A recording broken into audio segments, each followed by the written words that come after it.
আল্লাহ বলে বান্দা দুইটা জিনিসের মাধ্যমে আমি আল্লাহর কাছে সাহায্য চাও। এক নাম্বার দোয়ার মাধ্যমে চাও, দুই নাম্বার নামাজের মাধ্যমে চাও।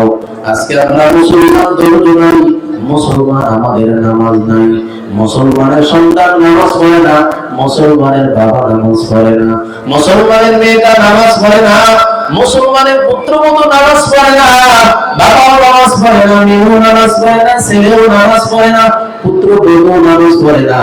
এমন গজবের ফ্যামিলি আছে কিনা? ও আল্লাহর বান্দারা, নামাজের দ্বারা আল্লাহর প্রিয় বান্দা হওয়া যায়, জিকিরের দ্বারা আল্লাহর প্রিয় বান্দা হওয়া যায়, নামাজের দ্বারা আল্লাহর কাছে হওয়া যায়। ও আল্লাহর বান্দারা, এই জন্য আল্লাহ বলে, ও গোলাম, আমি আল্লাহর কাছে তুমি সাহায্য চাও, কারণ দেনে ওরা একমাত্র আমি রব। আমি আল্লাহ কোন বান্দাকে দিতে চাইলে বান্দাকে কেউ ফিরে রাখতে পারবে না।